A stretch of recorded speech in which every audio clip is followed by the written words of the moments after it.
So you have started generating the leads and you're getting a consistent flow of inquiries, but how do you actually convert more inquiries into actually paying customers? So that's a great question, because every business owner seems to be obsessed with more leads. Mm-hmm. And now, don't get me wrong, a consistent flow of quality inquiries day to day is very, very important. But what they also then need to be doing is checking, how do we increase that from lead to sale and profit? Now, I'd say the first thing that you need to be doing is the response time. Yep. From once the inquiry comes in, how quickly do you respond? Or if someone's ringing, making certain that you answer the call. Mm-hmm. Otherwise, they might start ringing somebody else. Or even just answering it pretty quickly, because some might just be ringing it 2-3 times, not answering it, put the phone down, ring your competitor, lead gone. So making certain you're answering, or if it comes through on an email, responding quickly. Prime example, we've got a call centre, I'm replying the KPIs within 23 seconds. Now, some people might look at it and go, 23 seconds? That's a call centre, and that's in the finance sector where we know how much the lead is worth, that we need to be responding as soon as possible. In certain industries, it might be that you can reply within 10 minutes, 30 minutes, even within an hour. But if you're not responding for a full day, that lead's gone cold, and you don't want the leads to go cold. You want to make certain you're giving that person who's inquired a great service, and the response time of when the lead comes in to responding is key. Yep. It's very, very important. I think that is the number one reason why so many leads, people can't get hold of them, is because the response time's too high. But what other reason is there for increasing conversion of leads? What else do you think is important? I think reviews and case studies as well. Yeah. So, for example, you get a lot of people that are what I call like online window shoppers. So they might go to your business, they might go to 3 other businesses, and they might inquire with all 4.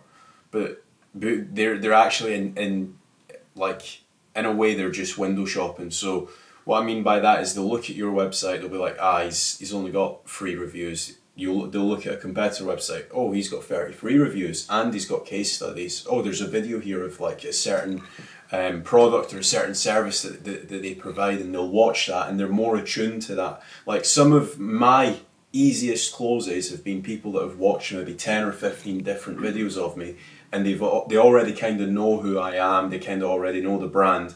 So if you're able to essentially do that with your own brand, whether it's getting more reviews, whether it's having like case studies on your website, whether it's doing videos like this, so people kind of watch this and they understand who James Dooley is, they understand who Kaz Radash is. And essentially this is kind of just building up the trustworthiness and building up the brand. If you can do certain things like this, it definitely helps converting. Yeah, for sure. I mean, branding is key. Also, with regards to case studies, trying to think of every different type of case study that you can do. So like you just said, it resonates with the customer. Yeah. So if they're turning around and they're wanting to have a blue new kitchen, and you can show them a case study of a blue new kitchen that you've done previously, and they go, I really like that, that's the one that I want. You've resonated with them and they'll want that product. Yeah. So it could be if you're building a playground and you've got a nice design, and you show them all different designs and they go, that's the one that I want. Mm-hmm. Again, you resonate with them, and you're showing in previous jobs that you've done that you're showing yourself as being the expert, and it's key. And that social proof is very important. Not only that, is when you have the case study, like the playground example, I'm certain that a lot of people will think this is the only company that can do that design. Yeah. It's in reality it's not, but because you've got the pictures, you might have some nice drone shots. Yeah. If it's a kitchen that you've just done, or a new bathroom that you've installed, or even some new tiling or some new roofing, right? As soon as they see that visual and they're like, oh my God, that ceiling looks really nice, or that bathroom looks really nice, I want that exact same bathroom. Yeah. They're more likely to just convert with you as opposed to go to a competitor, even if the competitor has a cheaper price. Yeah. I mean, rightly so though as well. Like we're saying different reasons of why someone who might inquire with you and inquire with a competitor might go with a competitor. They should be doing the research and comparing all the different companies. Mm-hmm. If you was going to go and buy a new TV, you'd want to know the different resolutions of each TV, the sizes of the TV. You want to know this information. You want to read some of the reviews going, oh, this one seemed like it's the best. Oh, this one's the best value. Do you know what I mean? It's not always the cheapest. A A lot of people go with best value. Yeah. And it's important for people to do that. And if you're online with 2 reviews and then you're wondering why you keep losing jobs and your competitor's got 50 and another one's got 100, and they've got better reviews than you, better case studies than you, better testimonials than you, well, they should go with that other company. You need to sort your branding out online and your reputation management. But another reason of how to increase the conversion of leads is follow-ups. Yep. The amount of people that go and send a quote, send it off to the customer, it's got an attachment. The attachment might be a PDF, or it might consist where they send a link and then they've got to open the link and the quote or the designs within a link, right? Sometimes when you attach a document or you send a link on an email, it automatically goes into some sender's junk, right? Yeah. And into the spam. The amount of people that I hear that send a quote and then don't follow up to say, was you happy with the quote? Is there anything else that you need? Like, if they turn around and go, well, I'm thinking of going this other competitor at £50 cheaper, you might look at it and go, well, I can knock £100 off the price that I've given. So then you might be able to win the job with the follow-up of being, is everything okay? But they might say, do you know what? I inquired you 3 weeks ago and I've still not had the quote. And they go, oh, I sent it 2 weeks ago. Yeah. Well, I've not had it. Can you check your spam? Oh, I definitely didn't get it. You go, all right, can you stay on the phone? I'm going to send it you now. Or you're emailing back and forth and you go, look, I'm going to send it now. Check your spam or check your junk because it's got an attachment on there. So can you move it into Save Senders list? Then follow-ups are key. Like, or it might be that they're not yet ready, but it could be in 2 weeks' time or in 4 weeks' time or in 6 weeks' time. Actually, there was an interesting stat that came out and said it's the 3rd or 4th follow-up that normally ends up getting you the order, which I was surprised at because sometimes, at times I find it borderline annoying when they keep chasing me up. I'm like, I'll get back to you when I'm ready to order. Yeah. But there is definitely that balance of making certain that you should be following up to make certain they've got everything. Is everything okay? Don't come across too salesy, like, I need the order today, otherwise I can't do it, and all the rest of it. Like, just a nice follow-up. Is everything okay? Do you need anything else? Do you need any other specification details? Do you need any help with anything else?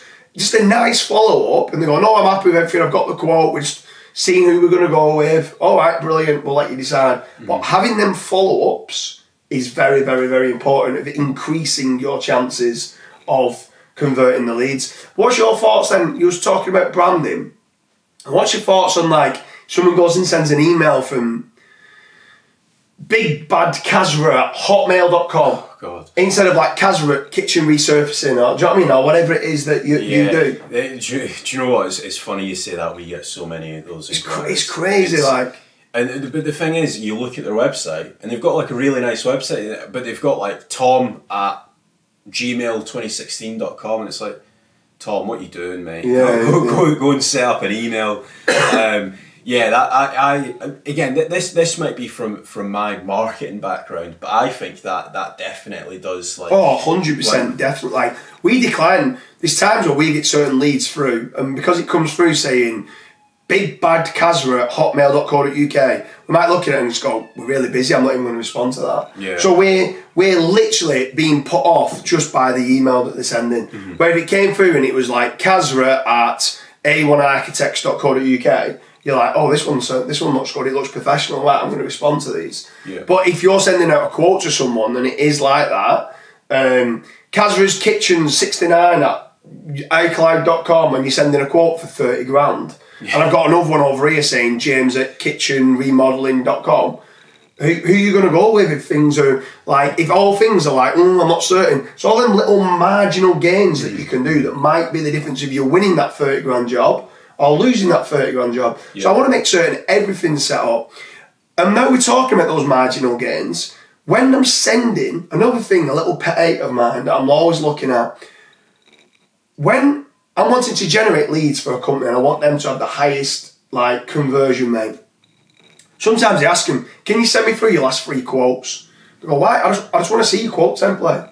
Right? Because if you work for a school and you're working for a school business manager or a bursar reaches out and they want some new cladding being done on one of the classrooms, and you go out to 4 different cladding companies and the school business manager's going out and they've got these 4 different quotes and she's like, I don't like that one, I don't like that one, and she narrows it down to the last two. And let's say you're just in there in the last two, and your price is the cheapest price, and you're £50,000, and you've got one here, it's £52,000. You're thinking you should win this job, right? The email's good, the website's good and everything like that.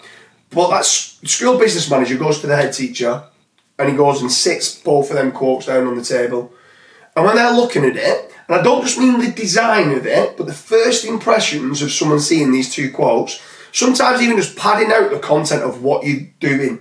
So if you just said, supply and install cladding, and that's it, and it's not on a very professional quote template design, yeah, this one over here starts saying supply and install, professional, 16mm, 440 square metres of cladding, stuff like that, and what specification that it is, and it links through to the terms and conditions, and it links through to previous case studies from the quote, right?